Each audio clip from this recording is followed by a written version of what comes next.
how to actually bulk.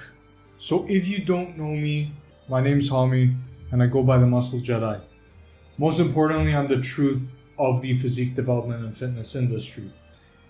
I aim to bring guides that give you as many of the secrets as possible, because when I was trying to improve my physique, they were hidden from me. And I want to simply bridge that gap for you to help you on your physique journey. So let's talk about bulking, and let me give you the best bulking information video on YouTube. Things you must know before bulking. You must be 8 to 15% body fat. The leaner, the better. What do I mean by 8 to 15? Obviously from super shredded to kind of shredded, like full set of abs, few veins here and there, maybe some lines in your shoulders and arms and pecs even. And obviously the more muscular you're going to be, the more lines you're going to have. So it's very important to gauge that. A leaner physique leads to a longer bulk because you have more room to put on body fat. Let's say you start 15%. You can only go to around 20, 22 body fat percentage. If you have 8, you have 8 to 20, 22%. And when you're leaner, you tend to have a more insulin sensitive body. Basically, your body absorbs carbohydrates a little bit more efficiently, and that's awesome for muscle growth. Another thing you must know is you must be willing to bulk past the point where you like your physique. Now, you're not going to hate your physique, but you're not always going to be shredded. You're not always going to be beach lean, magazine lean. You're going to have to drop that to make the best progress you've ever done, because part of that comes with pushing body weight to places it's never been before. Mild fluffiness is part of the process, as long as it's not overdone. So let's talk about the foundations of your bulk. So let's talk about training. You want to simply build a training program that trains everything at least 2 times a week and at least 2 rest days. I recommend slightly higher frequency for your weaker muscle groups so you can get in more volume. Build whatever split allows you to do this. There's no superior split. All a split is a schedule that allows you to distribute volume. That is why there's no such thing as a best split. A best split for me might be a horrible split for someone else because of their schedule and lifestyle. Make sure all your sets are to failure and you record your sets to failure. What do I mean by this is log it as volume. So let's say you do a set of incline press. That's 1 set of pecs, half a set of front delts, half a set of triceps. Add this up in a chart. That way you know your total volume of the week. And total volume is super important.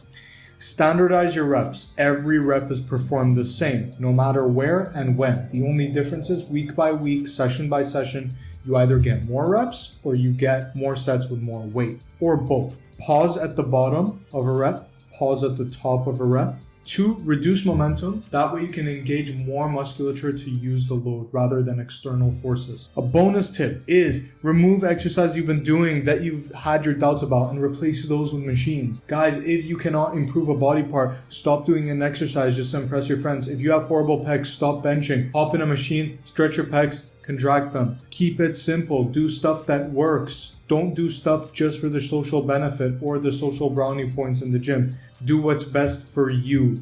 Do the exercise that you know work for you for a fact they work for you. You know for a fact they work for you. Foundation and nutrition. So first for your calories and macros, you just want to start at maintenance, and you want to start at 1 to 1.2 grams of protein per pound of body weight, at least 0.3 grams of fat per pound of body weight, and make sure a majority of those fats are coming from monounsaturated and polyunsaturated fats. So these are your omega-3s and omega-6s. So this can be things like nuts, salmon, omega-3 eggs, omega-3 supplements, avocado oil, macadamia nut oil, almond butter, and make sure you're getting the rest of your macros from carbs. Next, eat 80% clean, 20% fun. Aim to bulk for 16 to 32 weeks. Now this depends upon your starting leanness. As for your progression, this is what you're going to do. So for your body weight, you literally just want to increase your body weight 1 to 2% every week. If you're 200 pounds, you want to increase 2 to 4 pounds every week. As simple as that. Now, every time body weight and performance don't move, add 200 calories from carbs. If it still doesn't move, add another 200. Doesn't move, add another 200. If performance is increasing but body weight isn't going up, do not increase your food. Enjoy the performance wave. You're gonna be accumulating slightly less body fat, and you might even experience a very mild body recomposition just for a week or 2. Ride the train. As for performance and volume, once performance and body weight are consistently going up, increase volume on priority body parts by 15%. Do this every 2 to 4 weeks and eventually level out your total volume. As for your tracking, In your training split, try and find a location where you can add a data section. Average out all of your data from the week and cross-reference data to identify weak points, which would then leave clues as to why or why not your performance and body weight isn't trending in the direction you want it to. The more you nail all the variables, the more muscle you put on, and this is simply the most foolproof system. If you mess this up, you are either sub 50 IQ or a Drake fan. Here's an example. So let's say I have to eat 3,000 calories and I'm on a bulk. So first I log in all my food. So Monday, start of the week, super motivated, 3,000. Tuesday, I forgot to have my shake, so 2,800. This is hypothetical. Wednesday, I had a busy day, so I got 300 calorie sets. Thursday, super busy day, didn't manage my time, 2,500 calories. Friday, everything's perfect. Saturday, everything's perfect. Sunday, everything's perfect. I now know in my average that I only got 2,850. When you're bulking, especially a few weeks into a bulk, when you're really fighting for progress and really pushing, that 150 calories makes a difference. It's the difference between your body weight moving up or not. It's the difference between your performance moving up or not. Hydration. Let's say 4 liters is a 10. So what are the levels? I average this out. Now I got a 9. So hydration is good. Stress. I can see my stress is high. So boom, that's another thing. Stress hurts recovery. When recovery is hurt, we can tolerate less volume. When we tolerate less volume, we are likely less able to produce strength gains within the volume window that we're working within.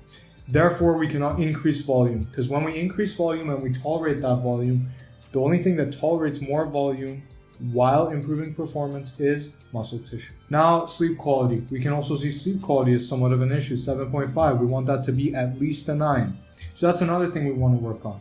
Let's say all of these things are in place and nothing's moving, then you increase your food. But let's say your food's somewhat high, you don't really want to increase it, but there's things you can improve here. Improve those things first. You want to make the most out of the least so you can bulk long and have a sustainable bulk that doesn't lead you to getting fat. And then next, sleep time. Remember, our body has a sleep-wake cycle, circadian rhythm.